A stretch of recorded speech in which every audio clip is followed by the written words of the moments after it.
Álvaro, ayer justamente cuando estaba la elección del PRI,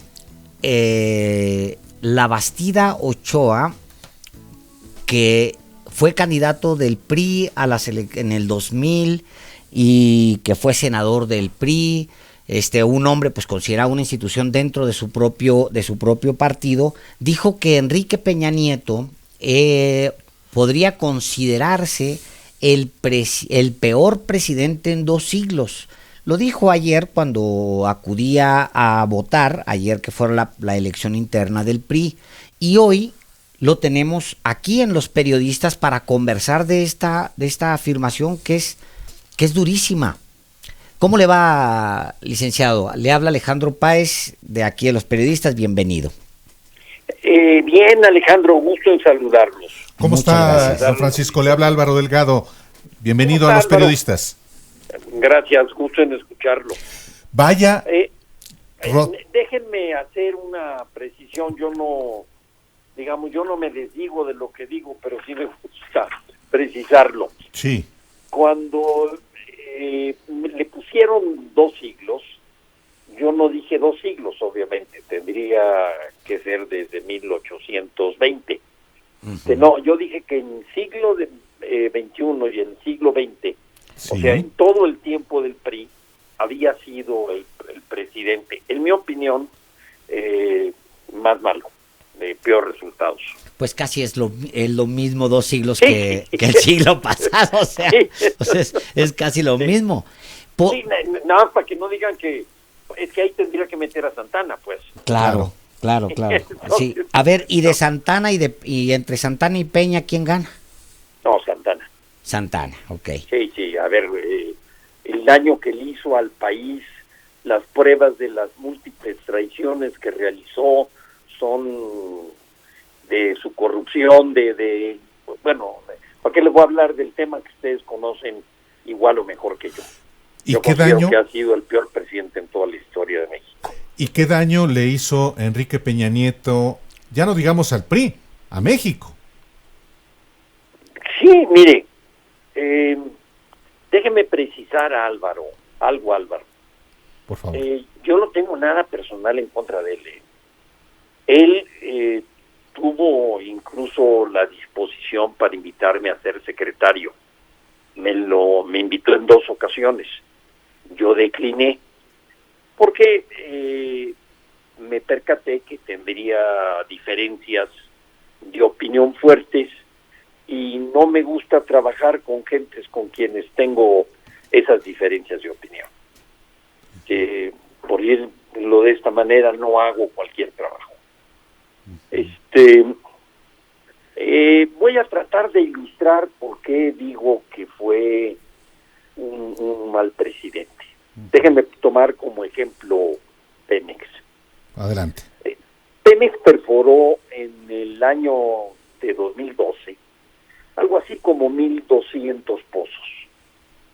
En el año de 2018, estoy hablando de memoria, algo así como 58 pozos.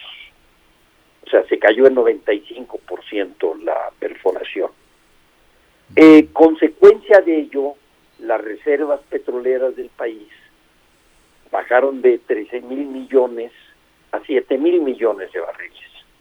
Tenemos petróleos para escasos hoy, 8 años. Sí. La producción de petróleo bajó de 2,5 millones a un poco más de 1,700,000. Las refinerías en 2012 procesaban 1,200,000 barriles. En el 2018, 600,000 barriles. Y la deuda de Pemex, y todos son números oficiales de Pemex, para que no haya ninguna duda. La deuda de Pemex pasó de 2 millones, estoy hablando en memoria, de cerca de 2,300,000 millones de pesos a 3 millones de millones, o sea, 160,000 millones de dólares, de 100,000 a 160,000 millones de dólares, para ponerlo en esos términos. Uh-huh. Y la pregunta que se hace uno es, bueno, ¿y qué hicieron? ¿Cómo es posible todo les ha ido mal, que lo único que haya crecido haya sido la deuda. Claro. Yo creo que este gobierno se encontró un total desastre en Pemex. Me parece que han sido hasta, ¿cómo les diré?, amables, no muy duros en la calificación de lo que se encontraron. A ver, pero su diagnóstico se nos queda un poquito cortito porque pues para ser el peor presidente de la historia, casi de la historia, pues la Pemex no sería suficiente, sobre todo un presidente que ha sido señalado claramente de corrupto. O sea, de corrupto él y de corrupto gran parte de su equipo. ¿Eso no está dentro de su diagnóstico? Sí, por supuesto. Es decir, yo empecé con Pemex, no terminé con Ok. Sí, por supuesto. Además, la superficialidad, el abandono del poder, es decir, dejó el gobierno que se manejara por conducto de los secretarios que tenían el control. Digo, me parece inconcebible, inadmisible. ¿Usted qué piensa, por ejemplo, de la estafa maestra? Mire, no soy abogado, mucho menos agente del Ministerio Público. Claro. Pero, pero le pregunto al político, que además, pues un político con una carrera abundante, larga, ¿no? Sí, a ver, los indicios son muy sospechosos, déjeme decírselo así. Ahí hay además hay rumor desde hace varios años. Se cometieron actos de corrupción. Yo no sé quién sea el responsable, pero se cometieron actos de corrupción. Es decir, el haber utilizado a las universidades y a otras instituciones para sacar fondos, quién sabe para qué destino, que suena a corrupción. No suena, es corrupción. ¿Quién fue el responsable de ello? Lo tiene que decidir el agente del Ministerio Público y obviamente el juez que lo juzgue. Dijo usted ayer, al acudir a votar al centro de votación que le tocó en el estado de Sinaloa, don Francisco, que la tolerancia de Enrique Peña Nieto a la corrupción y a algunos actos de corrupción que le imputan generaron el rechazo al PRI, que el PRI está pagando. Esto como parte del enjuiciamiento político que usted hace de Enrique Peña Nieto, en el sentido de que fue el peor presidente que hemos tenido en México, quizás en toda nuestra historia del siglo XX y del siglo XXI. Evidentemente se refiere a los 90 años del PRI. Exactamente. ¿Cree usted que sea ya Enrique Peña Nieto un apestado en el PRI? Yo creo que una buena parte de los priistas, a ver, en los partidos sabemos de todo, ¿no? Yo considero que hay una muy buena parte de los priistas que lo identifican, creo que no se animan a decirlo, a mí me lo dicen en privado, sí. Creo que no se animan a decirlo en público. Yo como soy un deslenguado, no me importa. Y yo creo que sí hay una parte de los priistas, una parte importante de los priistas, que desearíamos un partido diferente. Que repudian el PRI que heredó Enrique Peña Nieto. Que repudiamos el PRI que dejó Peña Nieto. Déjenme expresárselo de esta manera. Sí. Cuando antes de que invitaran a Manlio Fabio a que fuera dirigente del PRI, y yo le pedí que nos tomáramos un café. Y le dije, Manlio, no aceptes. Y me dijo, oye, si no me han ofrecido nada. Manlio, el que sabe leer estas cosas sabe que te lo van a ofrecer, hombre. No lo aceptes. La mayor parte de los problemas del partido no vienen del partido, sino del gobierno. Y tu capacidad de influencia sobre el gobierno es muy reducida. Vas a seguir viviendo con los mismos problemas. No lo aceptes. Se lo dije con la mejor buena fe y con el ánimo de servirlo en la reflexión que estaba haciendo. Sí. Bueno, yo creo eso. Los partidos recogen en parte los resultados de su actuación y en parte los resultados del gobierno del cual le mandan. Y los resultados del gobierno eran pésimos y eso se reflejó en los resultados del partido. ¿Y le dijo usted a Manlio Fabio Beltrones, te lo dije? No, lo estimo, lo aprecio, no. Pero él concluyó que usted tuvo razón. Bueno, me dijo, oye, tenía razón. Igual otros amigos me han dicho, yo le aconsejé también a Pepe que no se metiera, a Pepe Narro. Y le dije, no son confiables los personajes que están ahí. No te metas. Sigo pensando que no son confiables. Y él finalmente tomó la decisión de ir y terminó renunciando. Porque lo que yo me permití adelantarle que iba a pasar, pasó.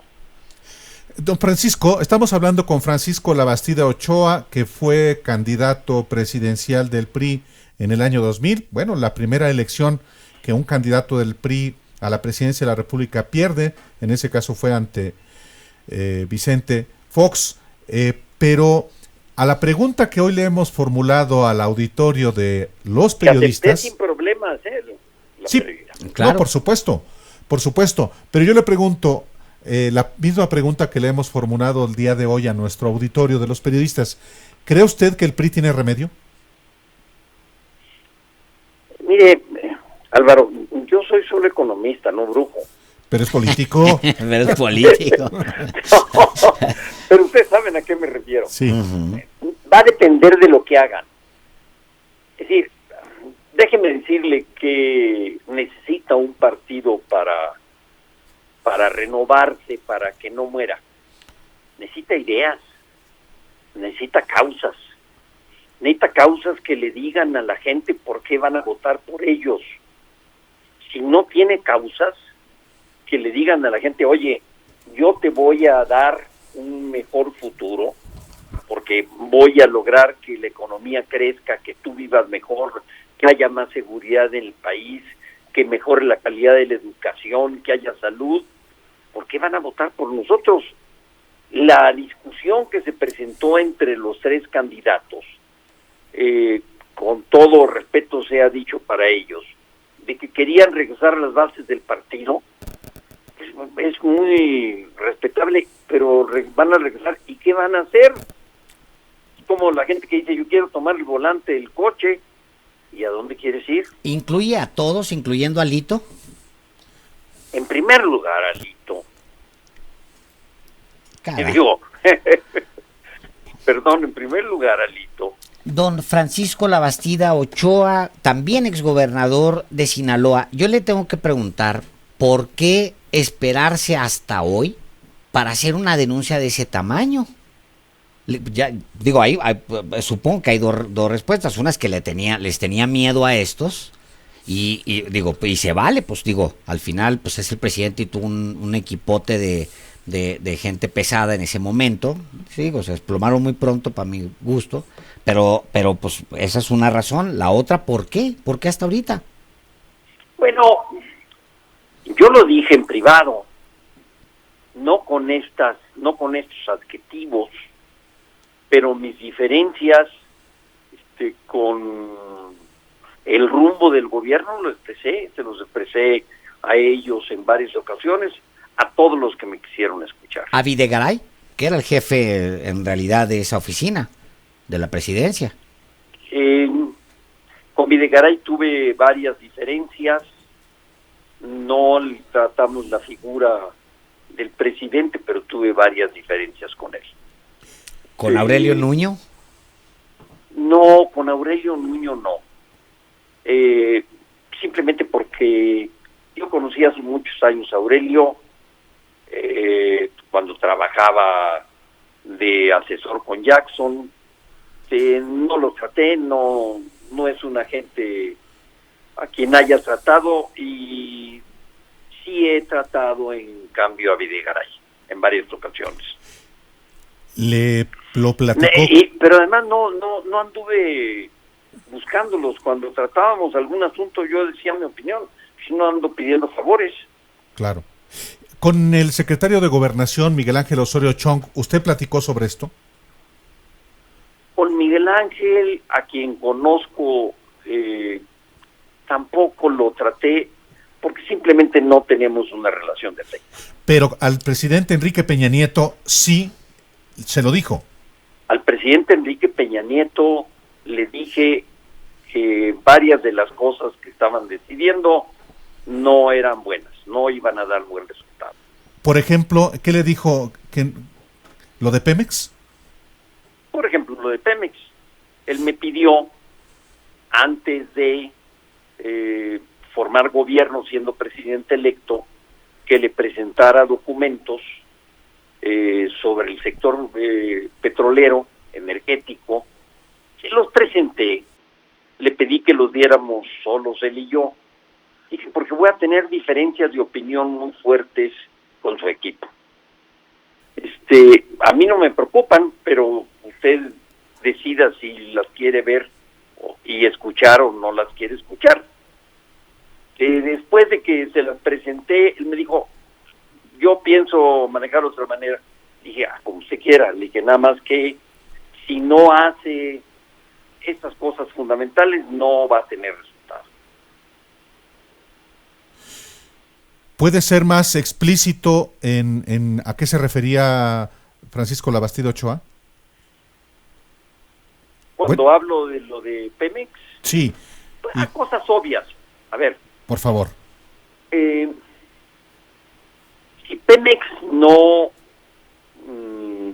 aumentaba su actividad, iba a tener malos resultados. Venía cayendo la producción petrolera desde el tiempo de Fox. Por cierto, Fox cometió el error de sobreexplotar Cantarell, sí, lo que originó un descenso en la producción más rápido de lo que debía de ser. Cantarell producía 2.100.000 barriles y hoy anda produciendo del orden de 60.000, una cosa así. Entonces, eso implicaba cambios de estrategia y una reingeniería, por llamarlo así, de Pemex. Sí. Es decir, una empresa más ágil, más transparente, limpia, en fin. Es obvio. Pero en esa plática con Enrique Peña Nieto, él observó, leyó lo que usted le entregó y a final de cuentas le entró por un oído y le salió por el otro. Lo subrayó, me hizo preguntas, diría que preguntas inteligentes. Comentamos el tema a fondo. Las notas eran lo suficientemente claras, pero me dijo, bueno, yo lo voy a hacer de otra manera, pero te quiero invitar a que seas miembro del gabinete. Entonces yo le dije, muchas gracias, es una decisión ya tomada, gracias por la invitación, pero no. Específicamente, ¿a qué cargo lo invitó al gabinete? No me lo dijo. No quise entrar en detalles porque yo tenía tomada mi decisión. A ver, sí. Álvaro, déjeme decirle esto. Por favor. Varias veces no he aceptado ofrecimientos. Me ofrecieron ser subdirector general de Pemex con Jorge Díaz Serrano y no lo acepté. Sí. Me fui a trabajar en Hacienda. Me ofrecieron 6 años antes de ser gobernador, ser candidato a la gubernatura. No acepté. Y dije, no estoy preparado. O sea, ¿cómo se lo explicaré? Yo creo que uno tiene que ser honesto intelectualmente, decir lo que cree y actuar conforme a lo que dice.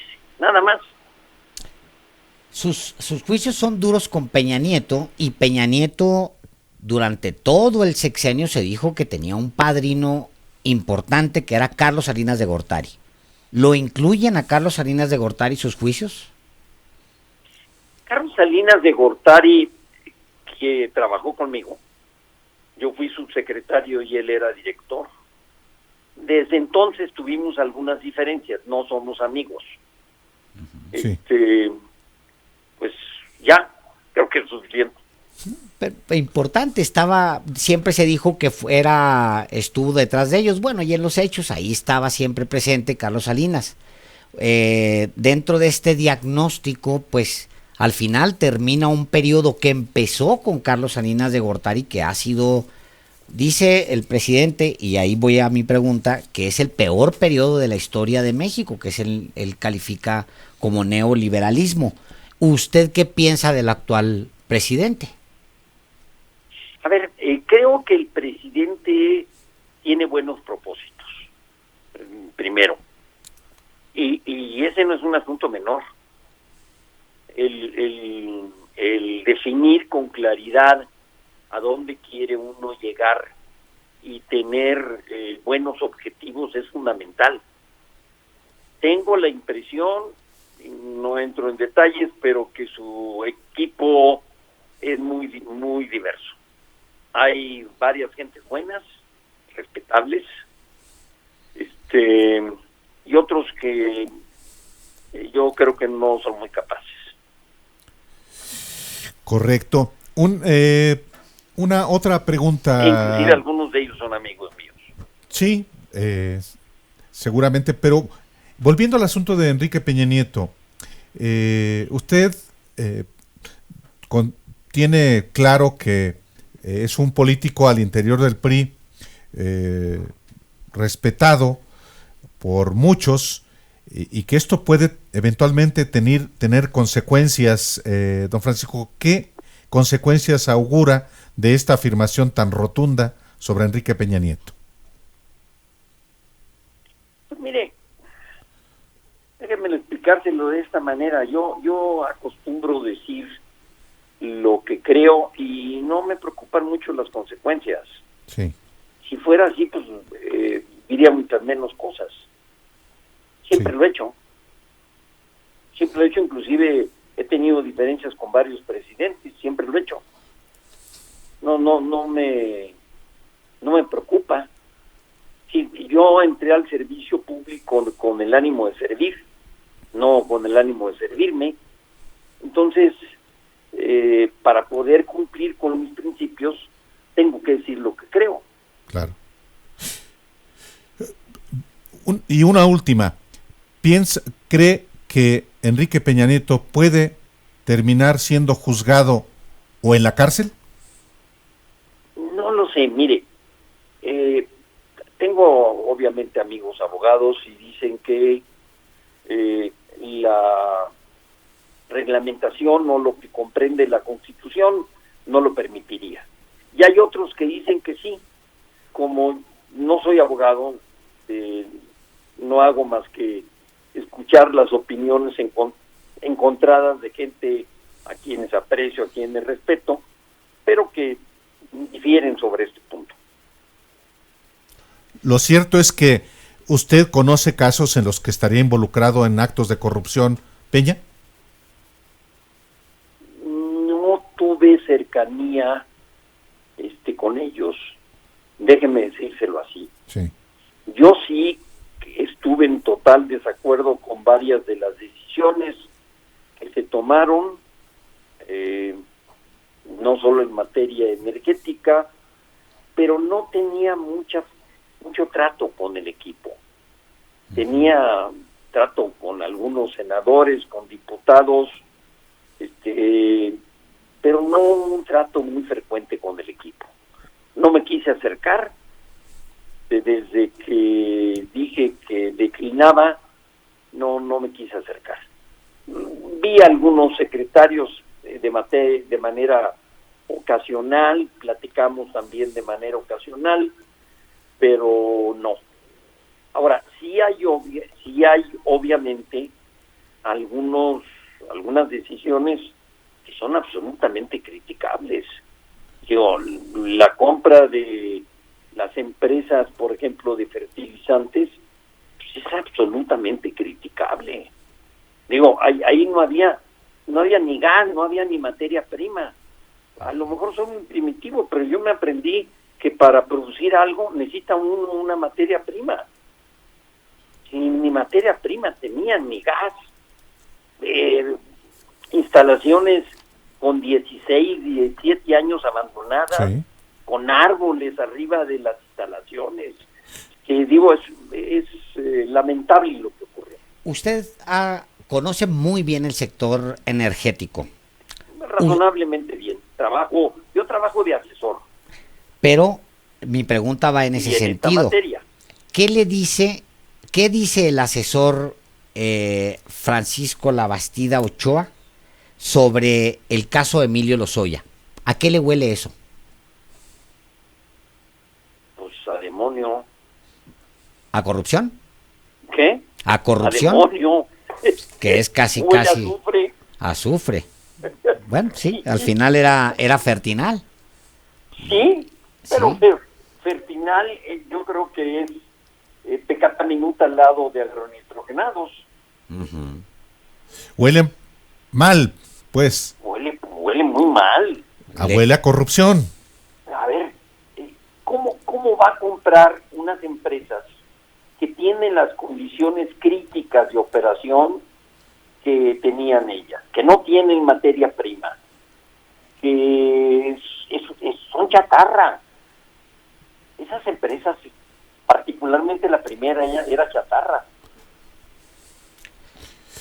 Pues hemos tenido una larga e interesante conversación con Francisco Labastida Ochoa, ex gobernador de Sinaloa, ex candidato presidencial del PRI, ex senador, en fin, un hombre con grandes tablas dentro de su partido y en la administración pública.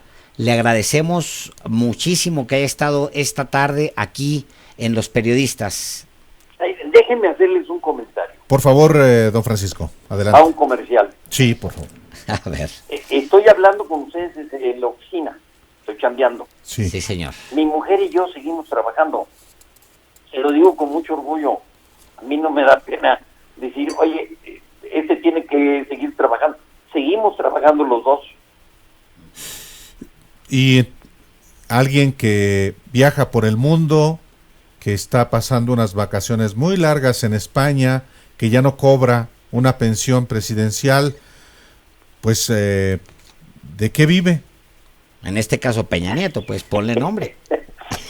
Porque me parece que está haciendo la pregunta correcta, pero a la gente incorrecta. Uh-huh. ¿Pero un político como usted? No. Yo lo que le digo es que afortunadamente tengo que seguir trabajando. Y mi mujer y yo lo hacemos. Y con gusto. Muy bien. Francisco Labastida Ochoa, ex candidato presidencial del PRI, ex senador, ex secretario, ex gobernador de Sinaloa. Muchísimas gracias por esta conversación.